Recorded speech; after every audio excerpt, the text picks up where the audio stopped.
On October 7th, 2023, on Shabbat and on Simchat Torah, the unimaginable happened. In what was the deadliest and most brutal day in Israel's history, our people were brutally raped, murdered, and kidnapped. We will never forget that day, and we cannot allow a single day to pass without calling for the immediate return of our hostages who have been held in captivity for 633 days. We must bring every last one home now. Fast forward nearly 2 years, and there was nothing really fast about this. And on June 13th, we woke up to yet another war, this time a direct war with Iran. Airspace was closed, sirens were blaring, and Israelis began running to safety as Iranian ballistic missiles and drones rained down. There was chaos, uncertainty, and frankly, fear.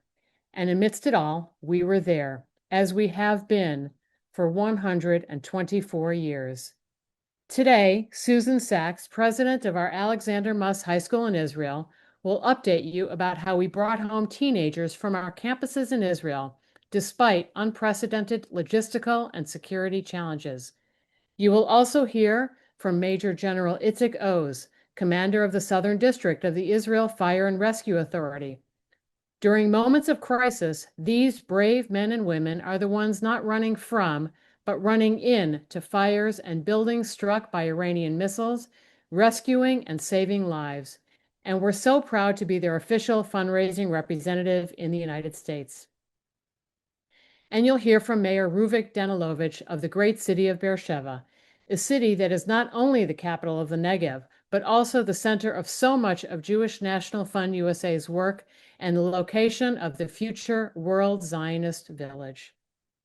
I would like now to welcome Major General Itzik Oz, commander of the Southern District of the Israel Fire and Rescue Authority, to share an exclusive update. Okay, hi everyone. Like Deb say, we are to remind everyone we're still at war since October 7, and the picture that you see now, it's some of the pictures that in the South District. You're gonna see a lot of picture. You're gonna see a fire truck that donated by JNF, and I'm gonna speak what we done in the last 13 days during the operation. So during the operation, when we start working in all our station, 126 station, 24/24, to provide a response to the Israeli citizens. And still then, I can say during these days of the operation, more than 500 citizens were rescued by us, and unfortunately, 29 people were killed. This picture is in Soroka. It's the first mission in the south that we take care of over there. To understand what we done, when the rocket hit this Soroka hospital, it was over there, a collapse floor that collapsed over there. We have hazmat material and also fire. So the firefighters get inside to search people, to provide, to know how to deal with the fire. And this is Soroka, and to deal with the hazmat material. And this is what we done. During these days, we take care about 44 destruction that and scenes that we deal with. And also, we understand that in the south, where I'm the commander, we have a lot of people, and we understand that we have to rescue from 3 different scenes. The missiles from Iran to the south, to Be'er Sheva. This is the picture that you see. And unfortunately, in the last missile, 4 people were killed over there. But we saved more than 50 people from the building that you saw in the first picture. We work hard, but we understand that we can do it, and that's what we done. And I think this is the time Deb, to tell you, Russell, and all the good friends from this Zoom meeting, thank you. Thank you about what you done to us during this operation, when the war started over here, when the fire in Jerusalem started and hit people and property. And from my bottom of my heart, I would like to say thank you. Thank you for all of you, what you've done to the fire department in Israel.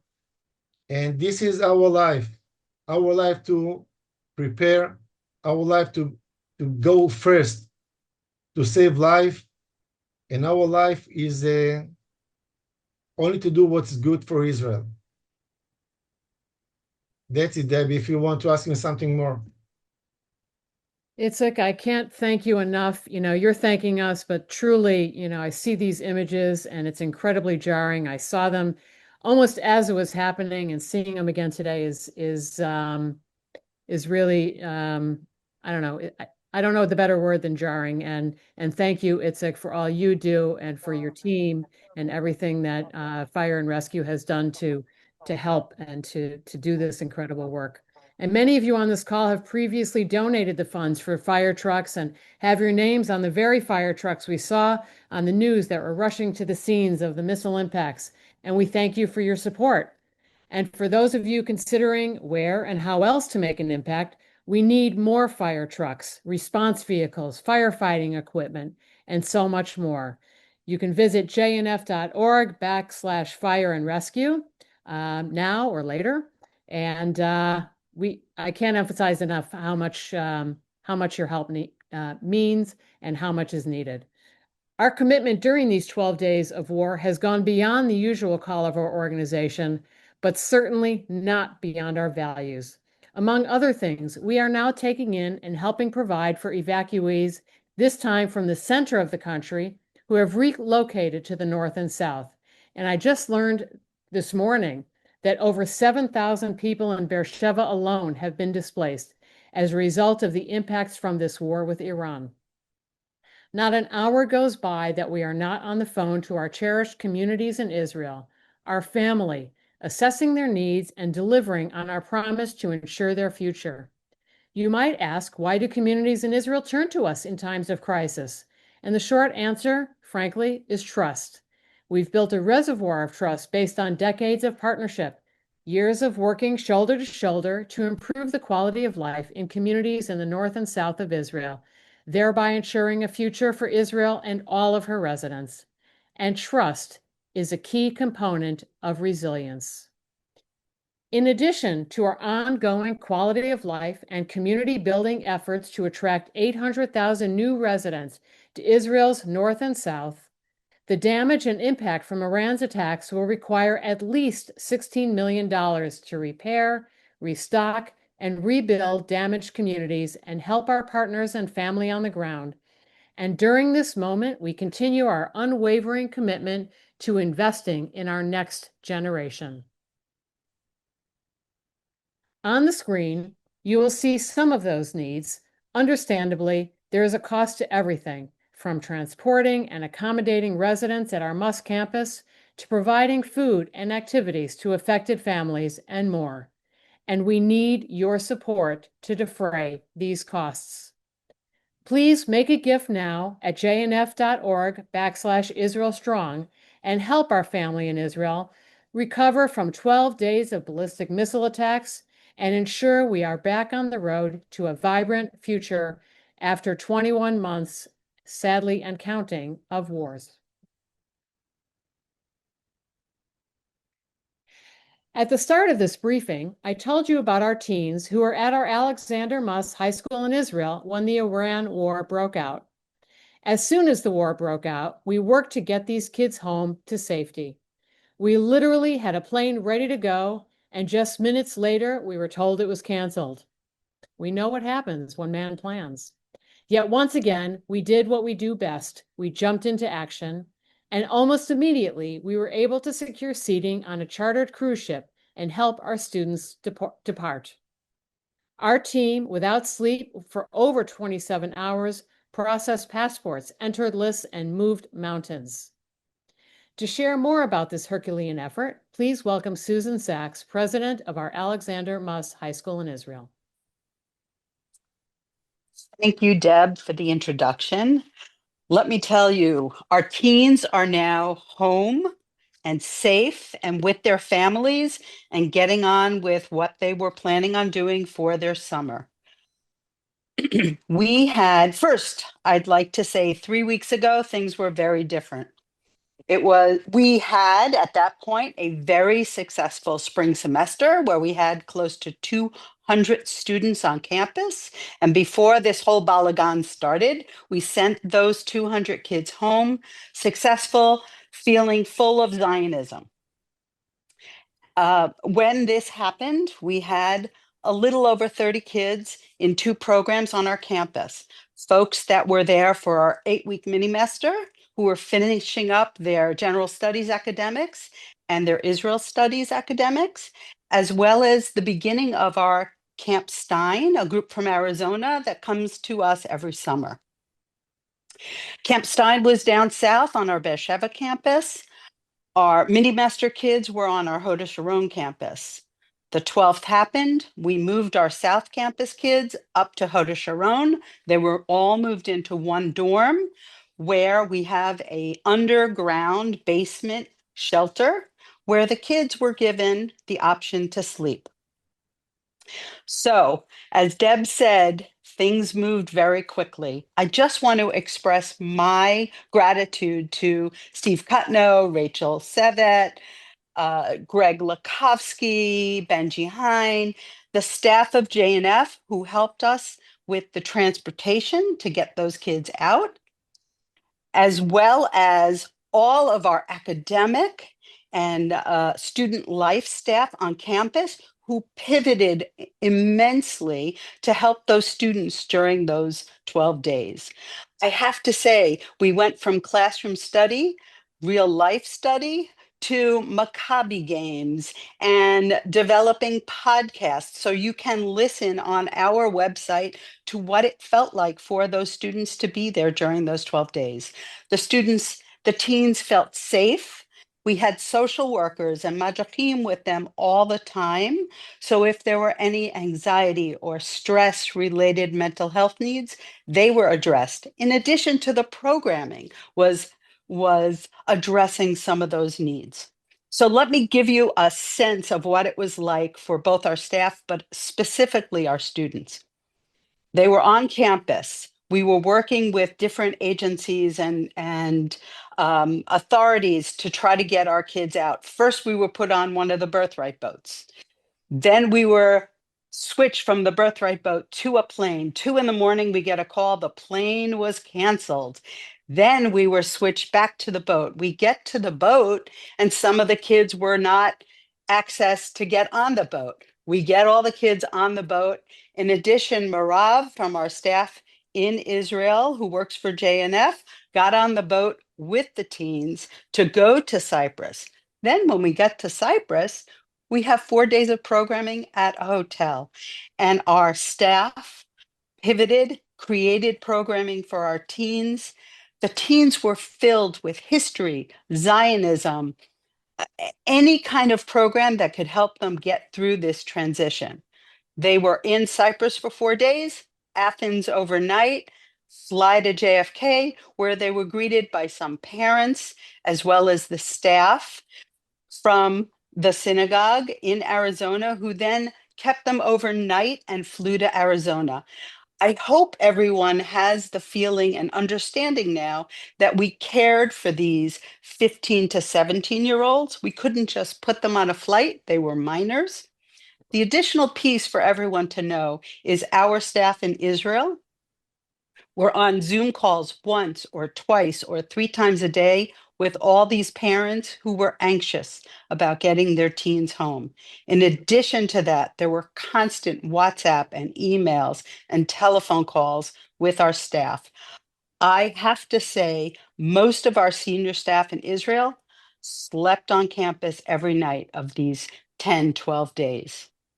So I thank JNF for helping to arrange all of this transportation to get our teens out. And now that things have settled in Israel, we are looking forward to hopefully, if we can secure seats, getting some teens back to Israel this summer. And just yesterday, we had a Zoom call with parents of our fall semester teens and looking forward to welcoming them as well. Thank you all. Thank you, Susan. And thanks to all of our team at Muss for going above and beyond, just as you always have for our students. These kids are truly our future. And the way the staff worked, even while worrying about their own families at home, is evidence of the values we bring to all we do day in and day out. And as Susan said, now that flights are resuming to Israel, we're working on running a summer session at Muss approximately from July 20th to August 10th. And we've sent an update to our summer families, and we've already gotten 26 of them to commit to confirm. So we just need to get them there, and I know we will. And we're excited to ramp up our recruitment efforts. Perhaps you know a family or students looking to experience an unforgettable semester abroad in Israel. If so, share our link, amhsi.org/refer, and help us inspire our next generation to find their connection to our land and people of Israel. As I said, these kids are our future, and Muss is certainly the answer. I also want to share that our JN Futures, our fastest growing donor group comprised of young professionals aged 22 to 40, are making phone calls to their peers, asking them to gift a support package for families in need and for members of the IDF who are continuing to defend our land and our people. Packages are available for $180, $360, or $500, and will be delivered to evacuees in Israel, and will even translate your messages into Hebrew and attach them to the packages. Join the many who have already gifted these packages, and they may not know you will not know who's receiving those packages, but they will certainly know who you are. We're also reaching out to everyone who has not yet made a commitment to date, and we're respectfully asked to make a gift now. If you have not yet made your commitment to support our land and people of Israel, there truly is no better time than the present. And we are moving full steam ahead with upcoming missions to Israel beginning in August. We have also our September Coming Home mission. It was rescheduled from July, and it will be taking place September 4th to 11th.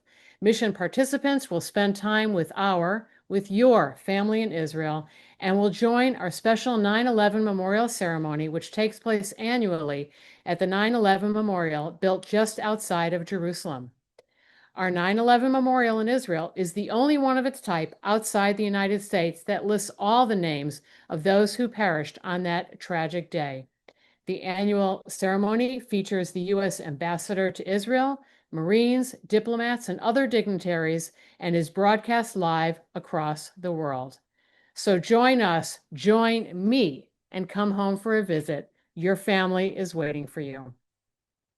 Meanwhile, our Global Conference for Israel, taking place in Hollywood, Florida between October 23rd to 26th, is set to sell out again this year.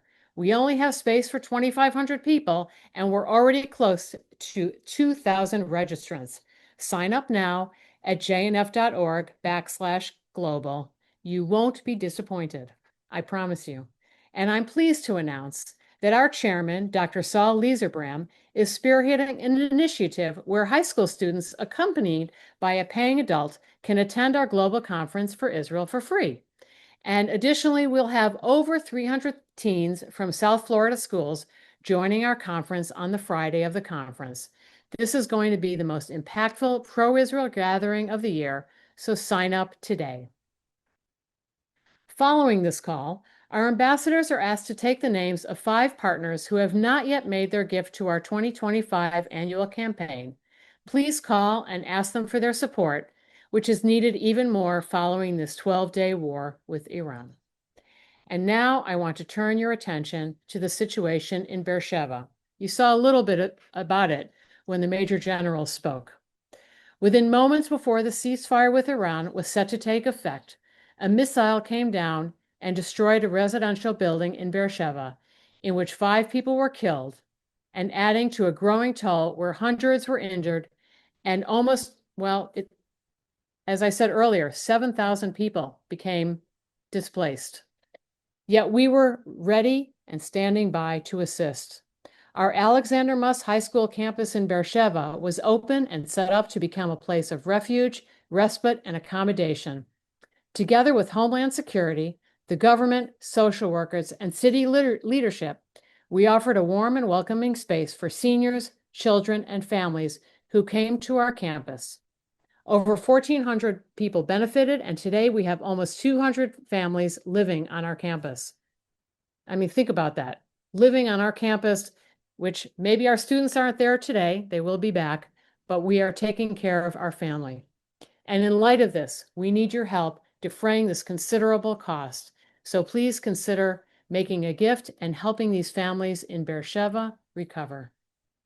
And I would like now to share an important message from the mayor of the city of Be'er Sheva, Ruvik Danilovich. לראסל, לדב ולכל החברות והחברים, השותפים, המשפחה הגדולה שלנו מ-JNF ארצות הברית. קודם כל, תודה. תודה מכאן, מהלב. אנחנו אמנם כואבים, אבל אנחנו חזקים. חזקים יותר מתמיד. מדינת ישראל מתמודדת על הקיום שלה.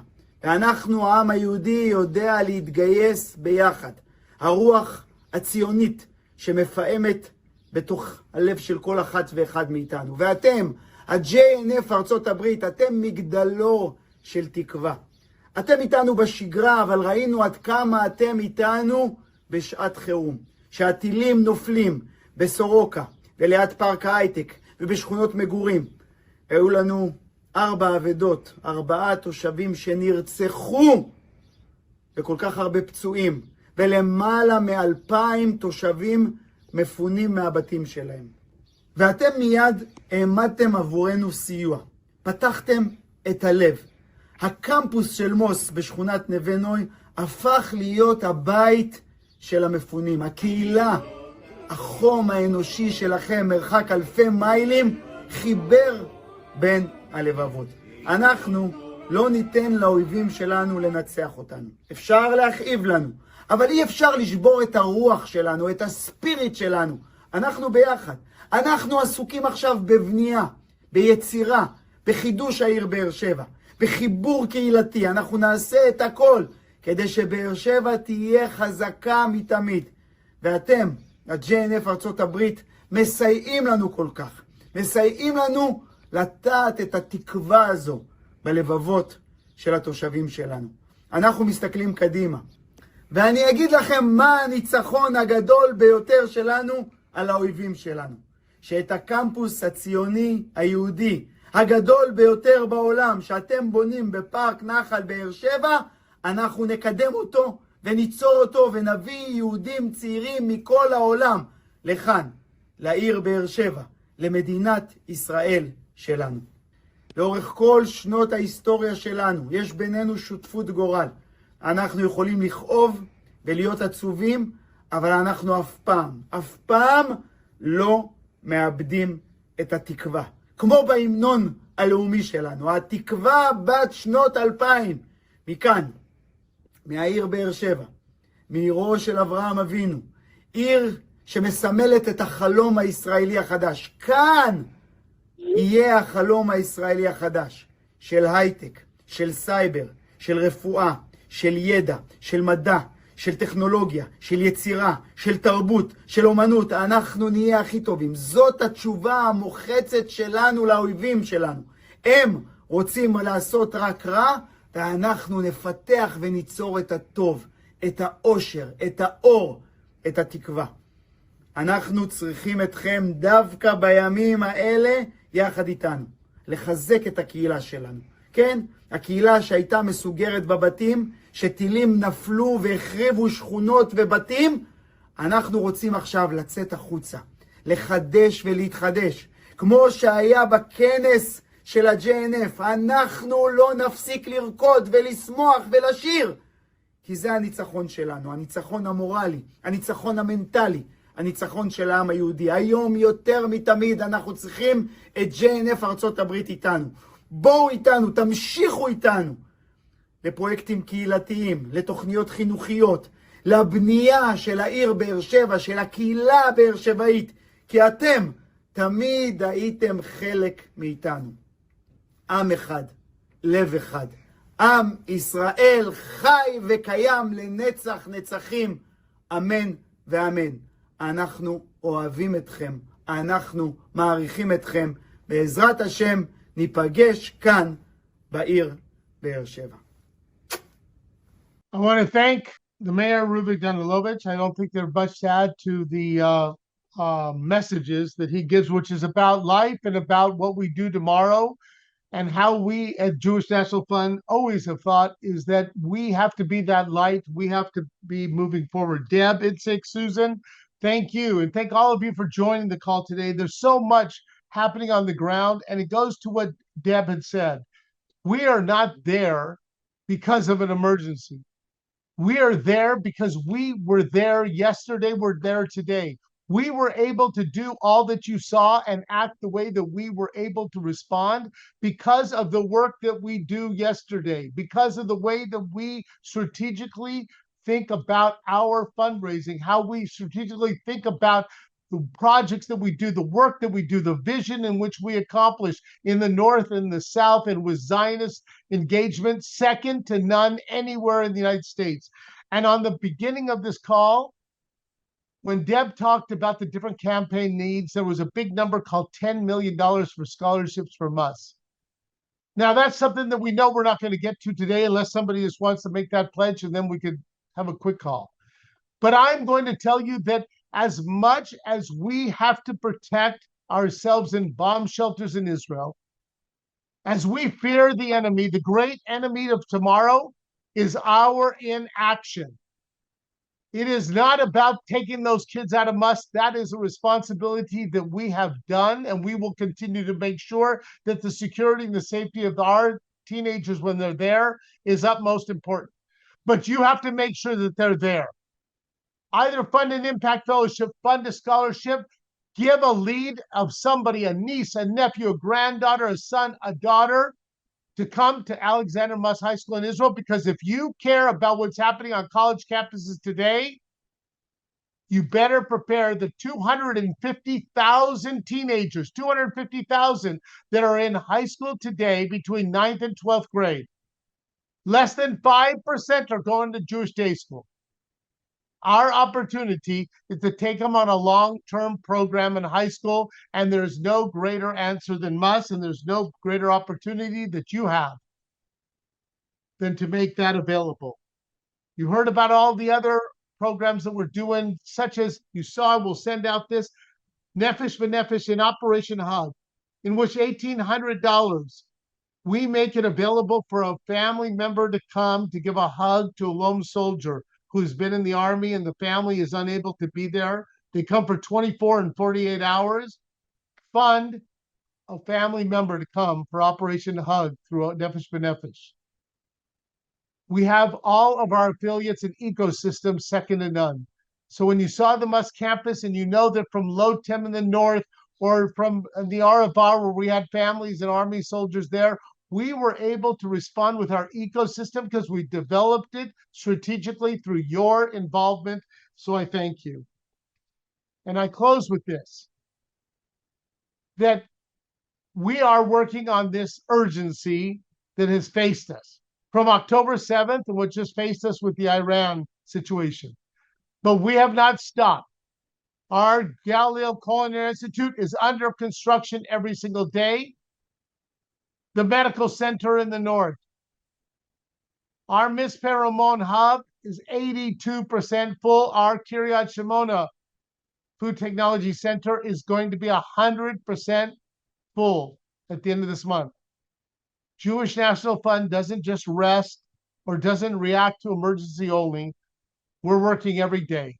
And we need each and every one of you. And I'll close with what Deb asked. Your professional, the professional staffs on this call will be sending each and every one of you 5 to 6 names. Make a call. Tell our story.